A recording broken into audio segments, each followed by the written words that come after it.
Hello， 大家好，我是麦国汤。越南胡志明市自疫情爆发以来，目前蔓延已经到了平阳省、同奈省等周遭区域，而这些区域呢，也相对祭出了如同胡志明的社会隔离政策。然而，在这波看不到尽头的隔离中，究竟有什么点可以突破瓶颈呢？今天麦国汤就来回答粉丝的提问。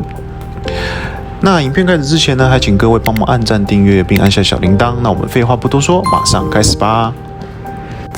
那这边的话，先来谈谈印尼过去这1年多来的状况。印尼自去年5月爆发后，因 Delta 变种病毒的爆发，导致政府陷入决策的考验之中，需要考量到疫苗的接种率及封城后人民的生计问题。在今年1月时决定普及疫苗施打及普筛，平均一天要施打100万剂疫苗。在印尼呢，有许多数以千计的家庭因为疫情导致成为了低收入户，而在中国的协助下，迄今为止已经生产了18500万剂的科兴疫苗，同时也收到来自联合国的 COVAX 计划援助的1900万剂疫苗。然而，人民对于疫苗仍有许多的存疑和紧张。那政府为了辟谣，印尼卫生组织紧急成立的资讯宣达小组，落实宣导疫苗的可靠性及安全性，并喊出年底前要达到疫苗覆盖率达到70%的成果。那卫生部长表示，如果民众持续不相信病毒的状况以及它的危险性，坚持不施打疫苗的话，那他可以亲自来医院看看，让他亲身经历。If you don't believe that COVID is real, just come to the hospital or the cemetery and help the officers bury people without protection. 日前有2名宣称病毒并无危险性的医生上传了一部影片，在没有任何防备的情况下去探视一名确诊病患，然而没有几周后就染疫逝世了。印尼病例激增的原因是什么？第一点，政府官员和流行病的学家都很快地指出，5月中的开斋节是最近激增的一个关键因素。每年印尼人都会回乡与他们的家庭一起享受开斋假期，这被称为穆迪克，因而造成的群聚流动及感染。那政府从5月上旬便开始实施了旅行禁令，但据说仍至少有150万的返乡人潮。那政府没有想到 Delta 的变种病毒的传染性会如此的强，原以为只要宣导并且收紧社会限制即可，但却没想到竟然会一发不可收拾。第二点，疫苗接种的效率和开始普筛的政策都被专家及媒体认为过晚执行，导致疫情到现在没办法控制。而呼应前面所说的，人民对疫苗的可靠性存疑，加上普筛的费用过高，致行动越拖越晚，酿成今日的局面。第三，医疗体系的崩坏，医疗资源匮乏，医疗人员的死亡。截至7月底，印尼收到了疫苗中近85%来自中国。然而，印尼已有至少1500名的医疗人员死亡，这些医疗人员都有施打科兴疫苗。然而，在其对抗 Delta 变种病毒的抵抗性，却让许多人存疑，间接的导致民间对疫苗的不信任。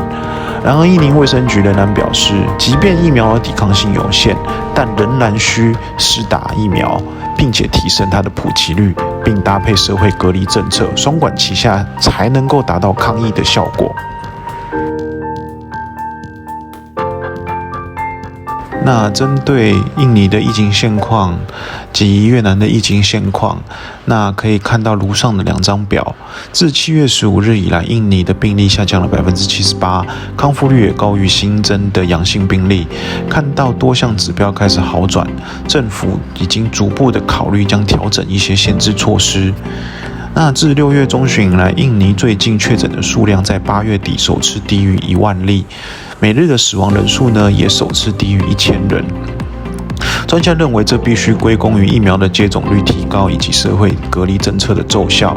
截至8月31号，印尼全国刚刚好超过13.2%的人口接种了疫苗。然而，专家表示，这些数字并不能说明全部的状况，这是因为 PCR 费用高昂，使得 PCR 测试较少所造成，切勿太过乐观。因此，总统佐科维多多已经下令实验室紧急的降低 PCR 测试的价格，以提升其测试率。该测试现在只需要$34，几乎是以前的一半。针对印尼经验对越南的启示，历史总是意外的巧合。越南第4波疫情爆发时，刚好是今年4月底5月初的劳动连假开始，因流动性及群聚引发的爆发。那庆幸的是，在爆发期间，国际疫苗已趋近成熟，使得胡志明在5月底的时候就开始封城，6月底开始施打疫苗，持续到现在。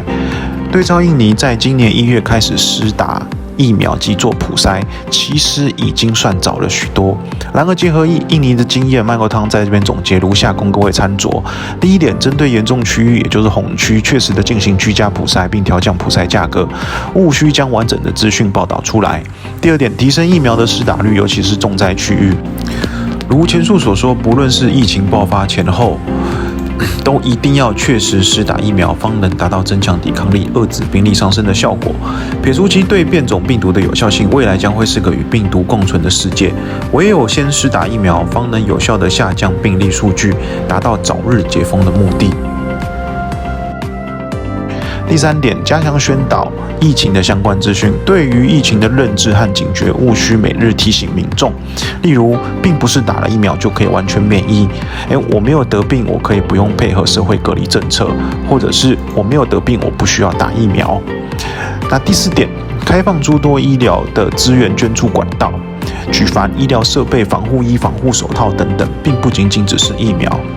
而对于越南开工的部分，除非胡志明市跟平阳省的疫情能如印尼这1个多月来下降了80%，且康复数量比新增数量还多，以及如同雅加达第1剂疫苗的施打率达到97%以上，否则是相对比较困难的。目前越南诸多政策已经和印尼相对雷同，唯疫苗的完全施打比例，从数据上来看，印尼仍然是远超越南的。这是一个值得努力的方向。那么本期的节目就到这边，如果有说不圆满的地方，还请各位多多包涵，也欢迎在底下留言讨论。如果喜欢我的节目呢，欢迎按赞、订阅、加分享。我是麦国汤，我们下次见，拜拜。